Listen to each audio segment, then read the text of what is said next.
Numbering 48 है, numbering wise please 48 लिख लेना, शीट नंबर 48। तो यहां से स्टार्ट करेंगे, यही है ना क्वेश्चन? क्वेश्चन यही है क्या? क्वेश्चन यही होगा इसके बाद का, ठीक है। कितने लोगों की शीट इनकम्प्लीट है? ये इनकम्प्लीट है। एक पेज या सारी? एक पेज जाते हुए ले लेना, कोई बात नहीं, जाते हुए ले लेना, कोई बात नहीं। ये क्वेश्चन है, बाकियों की शीट में ये क्वेश्चन है। ओके, जो लोग रिकॉर्डिंग सुन रहे हैं वो प्लीज शीट नंबर 48 का प्रिंट आउट लेंगे। नंबरिंग वाइज उल्टा हो चुका है, क्योंकि हम शीट नंबर 50 कर रहे थे, उसके बाद 48 आया है, क्योंकि 2 शीट में स्किप कर चुका था, तो नंबरिंग पूरी कर रहा हूं, तो लेट इट बी 48 ओनली। तो कंप्यूटर में जो लोग सुन रहे हैं रिकॉर्डिंग, वो 48 का ही प्रिंट आउट ले सर्वर से। तो 48 शीट का फर्स्ट क्वेश्चन। इस क्वेश्चन के अंदर हमें क्या करना है? इस क्वेश्चन में आपको एक सब्जेक्टिव शीट भी दी थी मैंने होमवर्क करने के लिए, कि 2 मिनट दो फिर। तो सब्जेक्टिव शीट के अंदर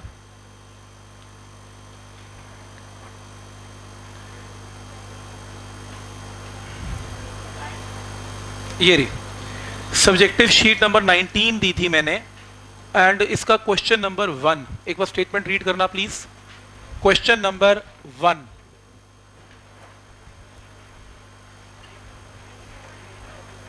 ये शीट मिली थी, कितने लोगों ने ट्राई की ये शीट? ठीक, तो थोड़ी मुश्किल होगी पीछे जाके, ये शीट शुरू में थोड़े बहुत फिर भी इजी है, तो आज इसको डिस्कस करते हैं। पहले क्वेश्चन नंबर 1 के अंदर गिवन क्या है ये देखो। क्वेश्चन है कि a body of mass 5 kg initially at rest is subjected to a force of 20 newton. तो एक बॉडी पे 20 न्यूटन की हम फोर्स लगा रहे हैं। What is the kinetic energy required by the body at the end of 10 second. 10 second के बाद क्या निकालनी है? Kinetic energy. काइनेटिक एनर्जी क्या होती है? Half mv²। हम 10 सेकेंड के बाद क्या निकालेंगे? Velocity v। तो एक काम करते हैं, इस हैंड रिटन शीट नंबर 48 का पहला क्वेश्चन भी यही है कि अगर आपके पास कोई बॉडी है 5 kg और 20 न्यूटन की फोर्स हम लगा रहे हैं, और लेट अस सपोज 10 सेकेंड के बाद उसकी वेलोसिटी निकालनी है, तो सबसे पहले by applying force is equal to mass into acceleration हम क्या निकालेंगे? एक्सेलरेशन।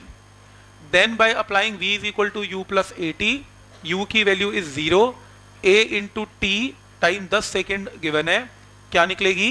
वेलोसिटी। वेलोसिटी आ गई 10 सेकेंड पे। Then will calculate half mv²। तो मास पता है, वेलोसिटी पता है, हाफ mv² से काइनेटिक एनर्जी आ जाएगी। तो पॉइंट समझ में आ रहा है कैसे करना है? First a, then v, then half mv²। ठीक, जैसे नेक्स्ट क्वेश्चन है। नेक्स्ट क्वेश्चन के अंदर आपको एक 2 kg का ब्लॉक गिवन है, और आपको साथ में क्या गिवन है? 7 न्यूटन की फोर्स अप्लाइड, इसमें अप्लाइड हमने की, अप्लाइड फोर्स। फ्रिक्शन प्रेजेंट है, फ्रिक्शन में कोफिशिएंट गिवन है 0.1, तो काइनेटिक फ्रिक्शन की वैल्यू निकल सकती है F is equal to mu times mg। m की जगह 2 into g, mu times mg से आंसर आएगा 1.96। मैंने डायरेक्ट लगा दिया, आपको करना पड़ेगा म्यू टाइम्स mg। ये बॉडी के ऊपर 2 फोर्सेस एक्ट कर रही हैं, एक अप्लाइड फोर्स है और एक ऑपोजिशन की फोर्स है, फ्रिक्शन की फोर्स है। तो नेट फोर्स कितनी है? 7 माइनस 1.96 5.04। तो ये नेट फोर्स है जो बॉडी को आगे लेके जा रही है, और आपको वर्क डन निकालना है कितनी देर के लिए? 10 सेकेंड। लेकिन ये वर्क डन किसका निकालना है? By applied force. पहले काम करते हैं, बॉडी एक्सेलरेट तो करेगी, बॉडी की एक्सेलरेशन कैसे निकलेगी? नेट फोर्स, न्यूटन का सेकंड लॉ क्या बोलता है? Net force upon mass. तो एक्सेलरेशन आ गई। बॉडी ने कितना डिस्टेंस ट्रेवल किया? अप्लाई करो, s is equal to U T plus half at²। u की जगह क्या पुट करेंगे? 0, half into acceleration into time का स्क्वायर, तो सॉल्व करके क्या आएगा? 126 मीटर। तो अल्टीमेटली ये बॉडी 126 मीटर तक डिस्टेंस ट्रेवल करेगी। ठीक, अब शुरू करते हैं क्वेश्चन। तो ए पार्ट है, what is the work done by applied force. तो अप्लाइड फोर्स में अप्लाइड फोर्स की वैल्यू कितनी है? 7 न्यूटन, 7 न्यूटन। नेट फोर्स नहीं कहा, अप्लाइड फोर्स कहा, तो सिर्फ अप्लाइड फोर्स इनटू डिस्टेंस। तो 7 इंटू 126 आंसर। नेक्स्ट पार्ट में कहा work done by friction, distance तो अब भी 126 है, लेकिन फोर्स कौन सी यूज करेंगे, फ्रिक्शन। तो फोर्स ऑफ फ्रिक्शन अभी डायग्राम में क्या थी, 1.96, और फ्रिक्शन का वर्क डन हमेशा नेगेटिव। एक और answer, what is work done by net force, तो फोर्स कौन सी यूज करेंगे अब, नेट फोर्स, बड़ी में से छोटी, इनटू डिस्प्लेसमेंट, आंसर। ये भी पार्ट क्लियर है। नेक्स्ट है change in kinetic energy of the body, change in kinetic energy is always equal to work done by net force, this is according to work energy theorem. तो work energy theorem क्या बोलती है, change in kinetic energy is equal to work done नहीं बोलना, work done by all by net force, और net force ने कितना work done निकाला, इतना निकाला, तो यही हमारी क्या मानी जाएगी, चेंज इन काइनेटिक एनर्जी।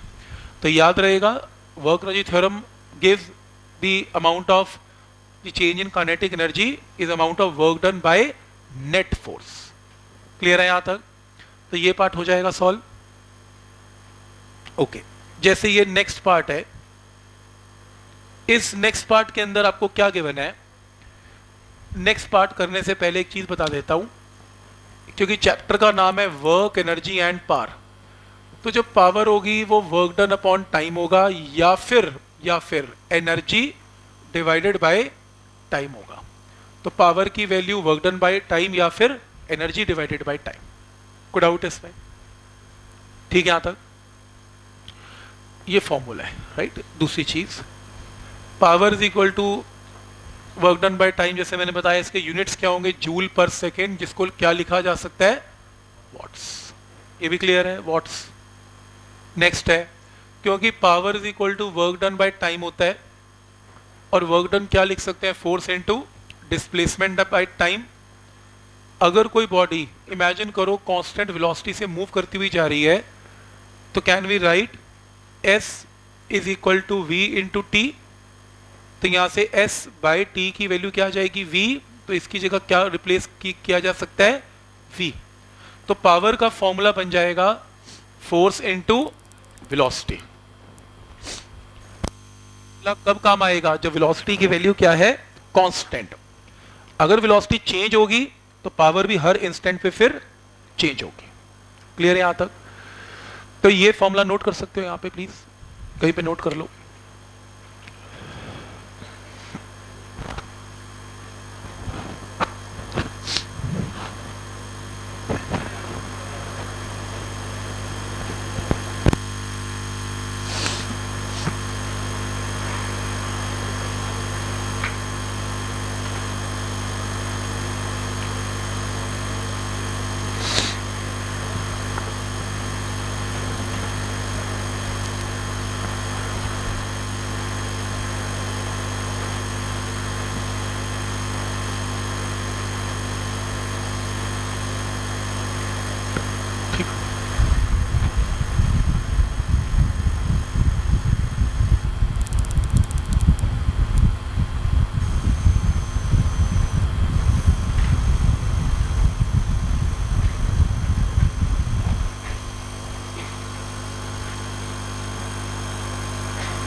ठीक, देखो तो फिर अब इसके देखो कि आपके पास ना लेट अस सपोज दो क्रेन्स हैं या दो मशीन्स हैं, क्रेन्स लगा लेते हैं, दो क्रेन्स हैं, दोनों का काम है गाड़ी को उठाना, सेम मास की गाड़ी को उठाएंगे वो।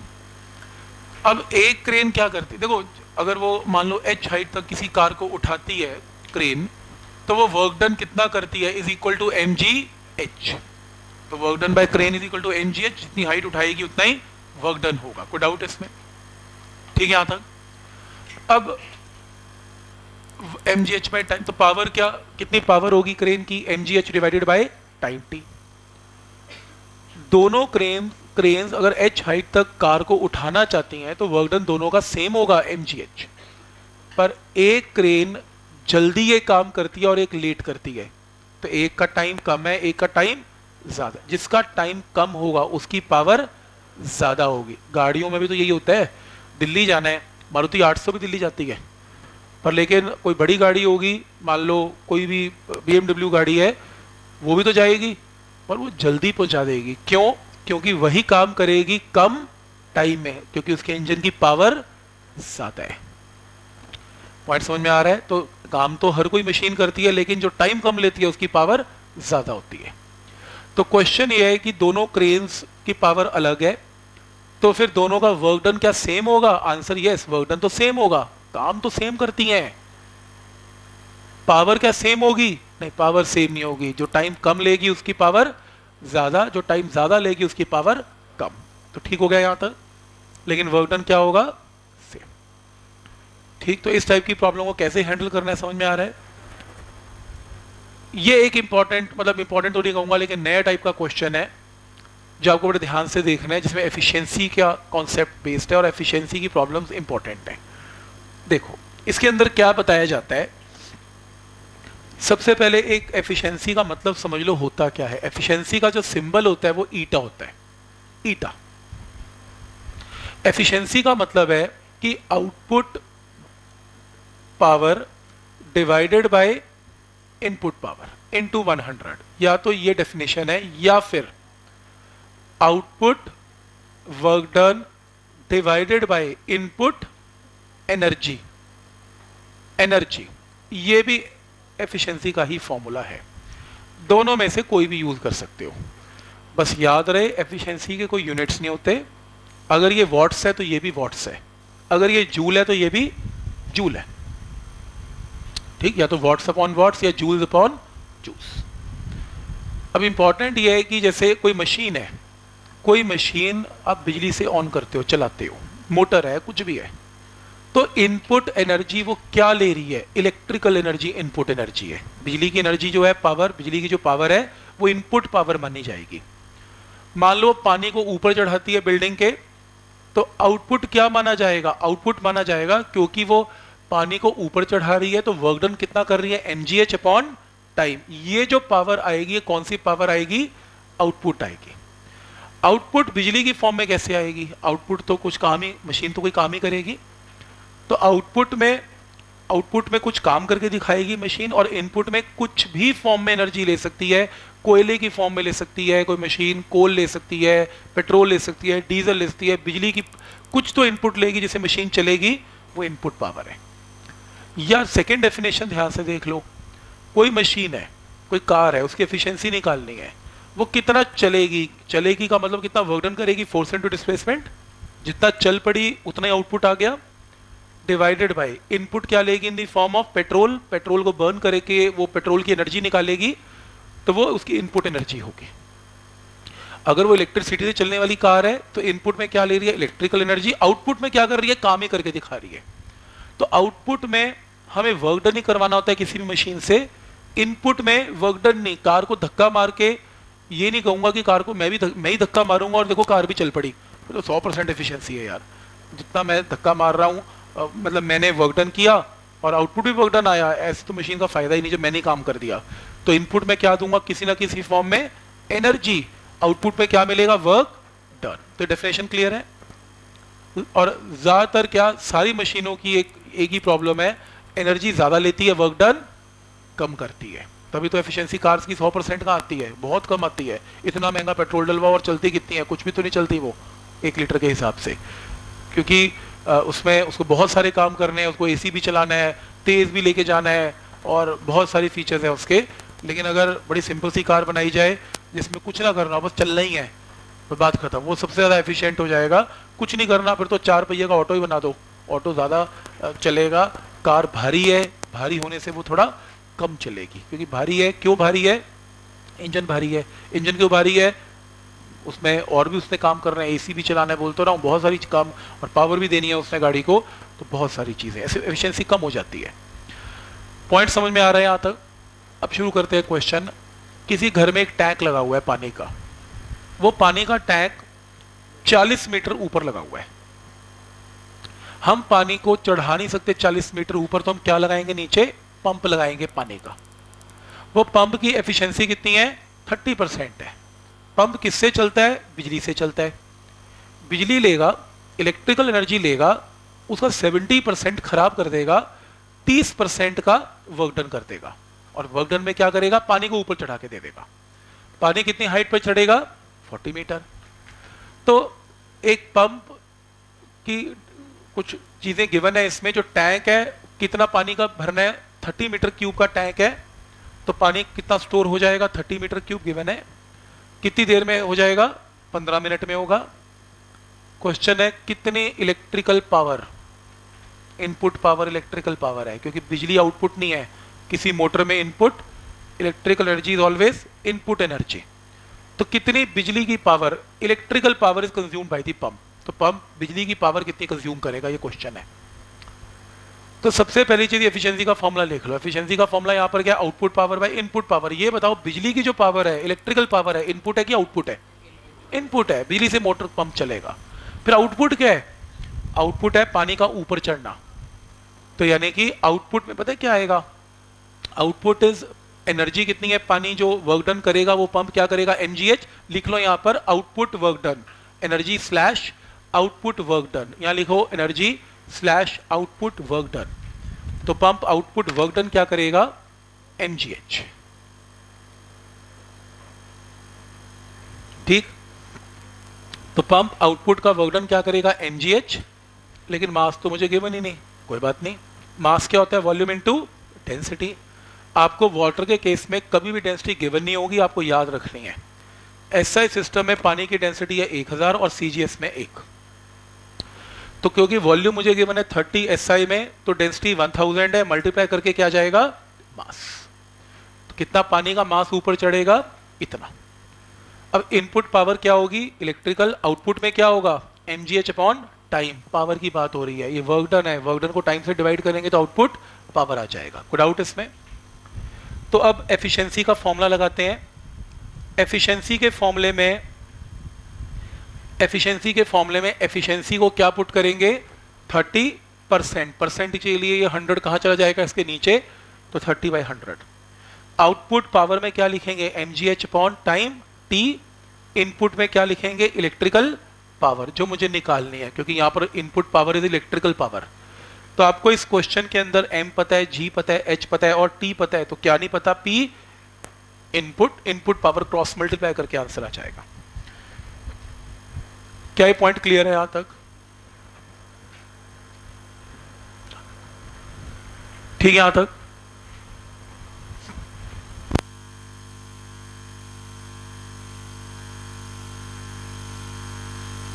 ठीक, कोई डाउट है इसमें। नेक्स्ट जो क्वेश्चन है, ये क्वेश्चन में आपको ये गिवन है कि एक मैन साइकिल को एक इंक्लाइन प्लेन के ऊपर जा रहा है, लेके जा रहे हैं। ठीक, ये ऊपर जा रहे हैं। क्वेश्चन में गिवन है, स्लोप गिवन है 1/20। ये याद रख लेना, मैंने फोर्स में भी बताया था। इन मतलब कि स्लोप का मतलब sin थीटा 1/20। ठीक, स्लोप 1 sin थीटा 1/20। कोई डाउट इसमें, ठीक है यहां तक। तो अब इसमें वेलोसिटी कितनी है, 6.4 किलोमीटर पर आवर, कांस्टेंट है, कांस्टेंट वेलोसिटी से जा रहा है वो। Weight of man and cycle 98 kg है। फाइंड वर्क डन पर मिनट, 1 मिनट में वो कितना काम करता है साइकिल वाला, ये बताओ। अब इसमें फ्रिक्शन है, लेकिन वो रोलिंग फ्रिक्शन है। टायर जब घूमते हैं तो रोलिंग फ्रिक्शन काम आती है, और रोलिंग फ्रिक्शन रोटेशनल मोशन का पार्ट है। तो इसलिए वो घिसटता हुआ नहीं लेके जा रहा साइकिल को, रोल करता हुआ लेके जा रहा है। और रोलिंग फ्रिक्शन इसमें काउंट नहीं करनी, और घिसटती हुई जानी, तो there is no kinetic friction.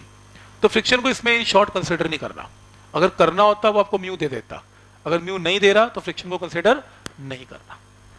ठीक, अब देखो इसमें, अब इस केस में जो पावर है that is equal to force into velocity. ये फॉर्मूला मैंने क्यों लगाया, क्योंकि साइकिल वाले की वेलोसिटी कांस्टेंट है, कांस्टेंट है। तो यहां पर फोर्स इनटू वेलोसिटी, तो वो कम से कम कितनी फोर्स लेके जाएगा, मतलब जब वो ऊपर जाएगा, इसको कौन सी फोर्स नीचे लग रही है, mg sin थीटा। जब ये ऊपर जाएगा तो कौन सी फोर्स नीचे लग रही है, mg sin थीटा। तो एक्सेलरेशन तो करना नहीं है, तो कम से कम ऊपर की फोर्स वो कितनी अप्लाई करेगा, mg sin थीटा। तो power is force into velocity, mg sin theta into velocity. तो आपको m पता है, g पता है, साइन थीटा 1/20 पता है, वेलोसिटी पता है, तो क्या आ गई? पावर आ गई। इतनी पावर से वो ऊपर जा रहा है, पर आपको पावर थोड़ा निकालना है, आपको तो वर्क डन निकालना है। 1 मिनट में कितना है? पावर क्या होता है? Work done by time. Power की वैल्यू, ये वर्क डन क्या है? Power into time. पावर की वैल्यू आ गई, टाइम 1 मिनट में कितना है? 60 सेकेंड, मल्टीप्लाई करके work done can be calculated. तो पॉइंट समझ में आ रहा है कि इस टाइप की प्रॉब्लम को कैसे हैंडल करना है। तो पहले साइकिल वाले की फोर्स इनटू वेलोसिटी से क्या निकलेगी? Power. Power is equal to work done by time. Time को पुट करके क्या आएगा? Work done. ठीक। क्योंकि इस टाइप की प्रॉब्लम आप खुद नहीं कर पाएंगे, मैंने शीट दी तो थी, कई लोग बोलते हैं कि सर आप पहले करवा देते हो तो शीट ट्राई करने का टाइम नहीं मिलता या मौका नहीं मिलता, तो आपने मौका भी लिया कईयों ने।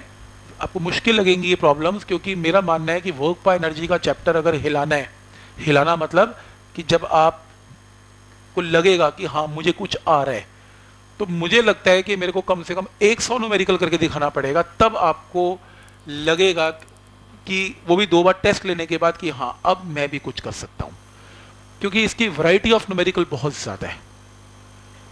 बट एक एक टाइप मैंने अपनी शीट में डाली हुई है।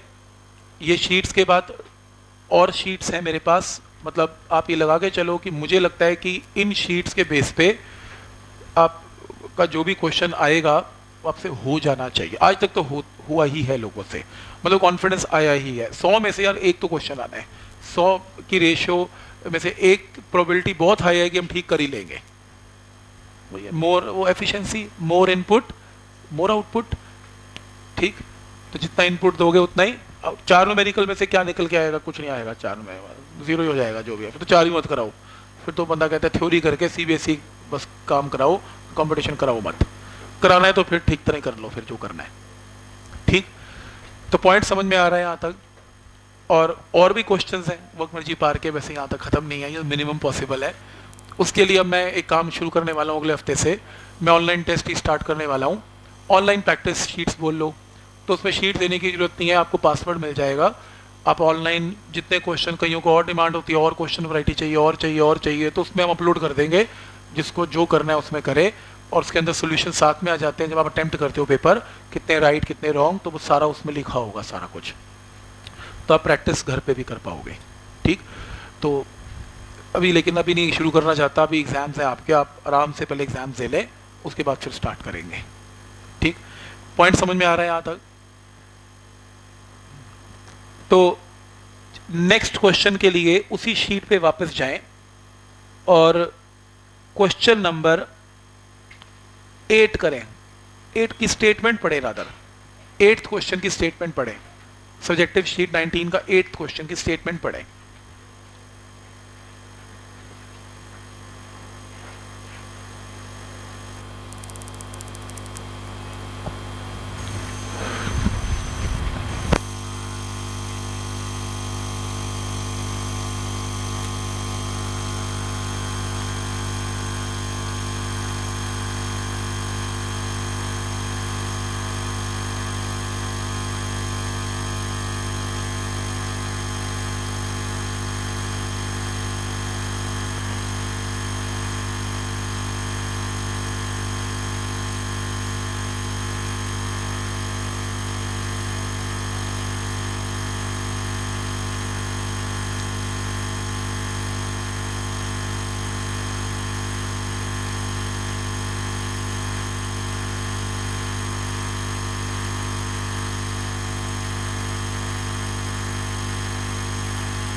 Calculate velocity of the Bob. पढ़ लिया क्वेश्चन?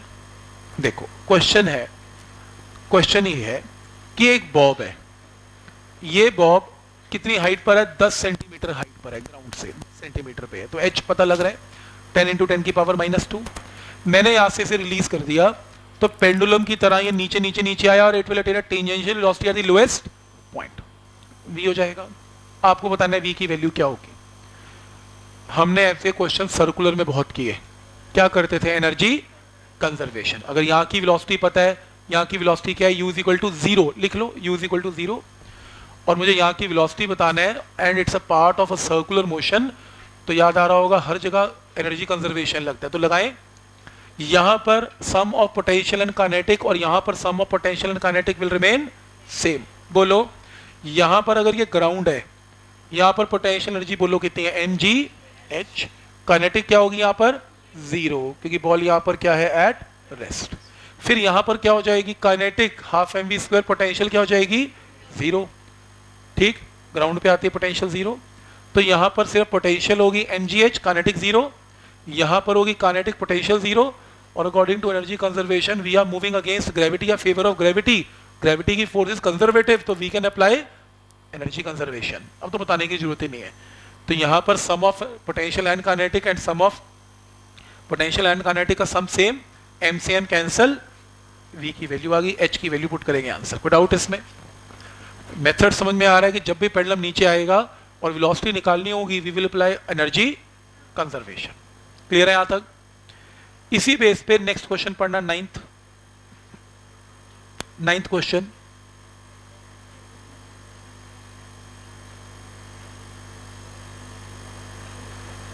नाइन्थ,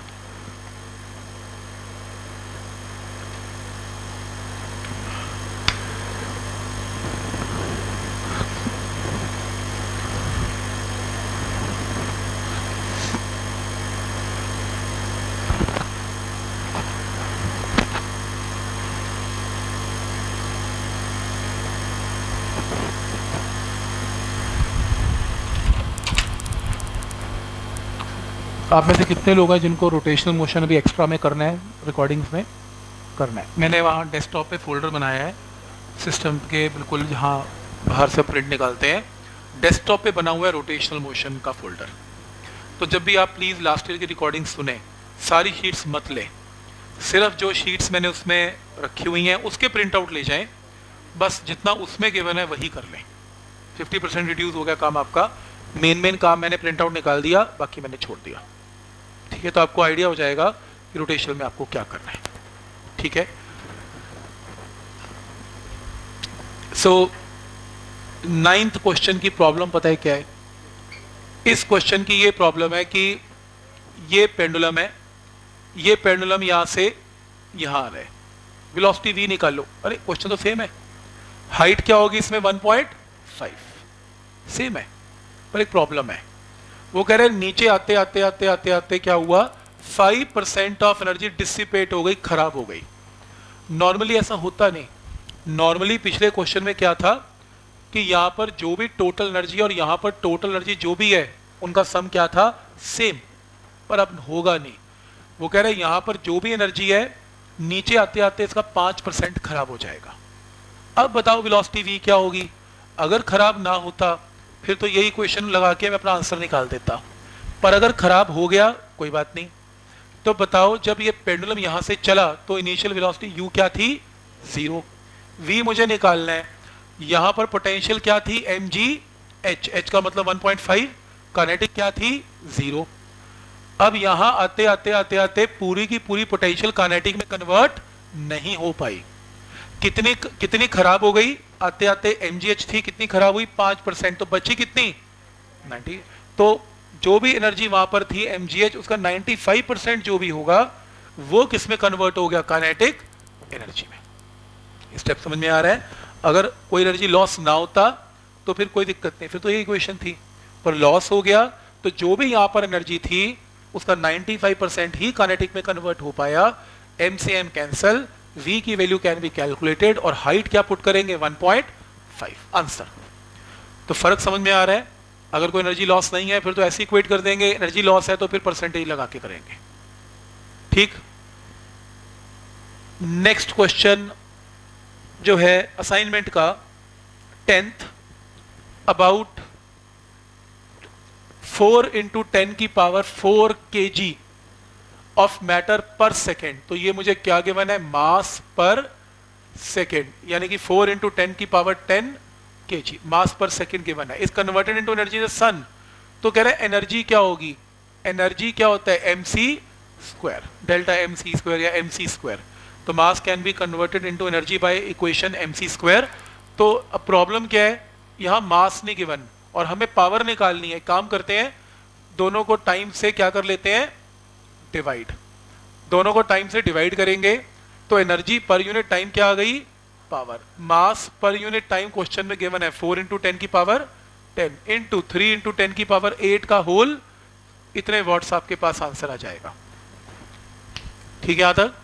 तो टाइम से डिवाइड करेंगे ऑटोमेटिकली, मास पर यूनिट टाइम ही गिवन है मुझे, पावर कैन बी कैलकुलेटेड। ठीक। इस 10th के बाद जो 11th क्वेश्चन है, डाउट है 9 क्यों होगा, ये कह रहा है, यहां कंफ्यूजन है पिछले क्वेश्चन में।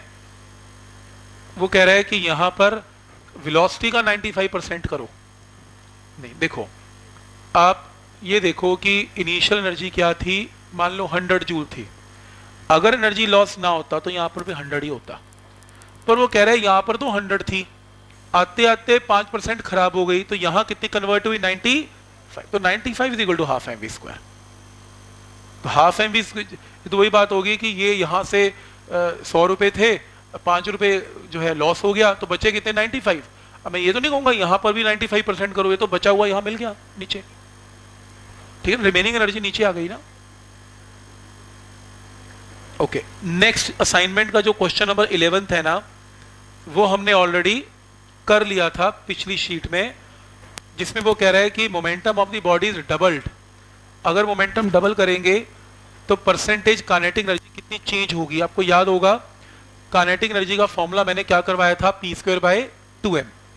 अगर मोमेंटम डबल होगा तो फिर अगर मोमेंटम p है तो एनर्जी E1 है, डबल करेंगे तो 2p है तो एनर्जी E2 है। तो increase in energy E2 minus E1 upon original into 100। यहाँ E2 E1 और E1 की वैल्यू पुट करके सॉल्व करके आंसर 300% आएगा। किया था हमने ऐसा क्वेश्चन, राइट। नेक्स्ट क्वेश्चन में अगर फोर्स वेक्टर गिवन है, एस वेक्टर गिवन है और वर्क डन निकालने को कहे तो क्या करेंगे, F vector dot S vector हो जाएगा डॉट प्रोडक्ट से आंसर। ठीक। नेक्स्ट क्वेश्चन करने के लिए आप प्लीज 19th शीट का आखिरी क्वेश्चन 18th को एक बार रीड करें प्लीज। क्वेश्चन नंबर 18th एक बार रीड करें, देखें क्या है ये इस क्वेश्चन में।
देखो इस क्वेश्चन के अंदर ये एक डिफरेंट क्वेश्चन है, ये आपसे नहीं हो सकता था क्योंकि इसमें दो नए कॉन्सेप्ट यूज होने हैं। और इसमें है क्या, जरा ध्यान से समझते हैं, ध्यान आगे। सबसे पहली चीज इसमें यह गिवन है कि human heart discharges 75 ml of blood at each beat. एक बीट में 75 ml of blood human heart discharge करता है, निकालता है, पंप करता है। और प्रेशर कितना है, 0.1 मीटर ऑफ मरकरी। अब ये प्रेशर ऐसा तो नहीं सीखा हमने, 0.1 मीटर ऑफ मरकरी ये कैसा प्रेशर है, इसको कैसे रीड करना है ये मैं आपको सिखाऊंगा कि 0.1 मीटर ऑफ मरकरी को कैसे रीड किया जाता है। ये टर्म्स हैं प्रेशर की, हम प्रेशर चैप्टर करेंगे एक नवंबर के अंदर, उसमें बताया जाता है कि प्रेशर को लिखने का ये तरीका होता है। फिलहाल के लिए फ्रीक्वेंसी कितनी है, 1 मिनट में 80 टाइम्स बीट करता है हार्ट, तो पावर ऑफ द हार्ट निकाल लिए कितनी होगी, और डेंसिटी इसके इक्वल है मरकरी की। अब सबसे पहले काम करते हैं, वॉल्यूम जो वो पंप करेगा एक बीट में वो 75 ml है, 75 इंटू 10 की पावर -6 मीटर क्यूब है। प्रेशर का फॉर्मूला हम एक चैप्टर करेंगे जिस चैप्टर का नाम ही प्रेशर है, और वो कम से कम 10 दिन चलेगा। उस 10 दिनों में आपको प्रेशर की पूरी नॉलेज जो है आप देखोगे कि प्रेशर कैसे काम करता है लिक्विड और गैसेस में। लिक्विड और गैसेस में प्रेशर का फॉर्मूला लिखा जाता है एच रो जी। आर्किमिडीज ने प्रेशर पे काम किया था और साथ में टॉर्सली ने किया था। ये दो साइंटिस्ट ने बहुत बढ़िया काम किया और प्रेशर को कैसे मेजर करते हैं वो भी निकाला। और इसके बेस पे बीपी की मशीन आप वो डॉक्टर्स के हाथ में देखते हो, मरकरी वो पंप करते हैं तो मरकरी ऊपर ऊपर ऊपर फिर नीचे गिरती रहती है, फिर वो हाइट कहीं आगे रुक जाती है, वो जो हाइट है वो एच है। तो मशीन क्या करती है, एच जो हाइट मेजर किसी भी बॉडी का एच डिफरेंट होगा, डिफरेंट बॉडीज का डिफरेंट हाइट पे रुकती हैं, तो वो हाइट मेजर कर ली जाती है। हाइट को डेंसिटी ऑफ मरकरी, क्योंकि मरकरी ऊपर नीचे जा रही है, और इंटू जी से मल्टीप्लाई करते हैं तो बॉडी का प्रेशर आ जाता है। तो हम सिर्फ क्या मेजर करते हैं, मरकरी की उस ट्यूब में हाइट कितनी है, जिसके बेस पे प्रेशर की वैल्यू आती है।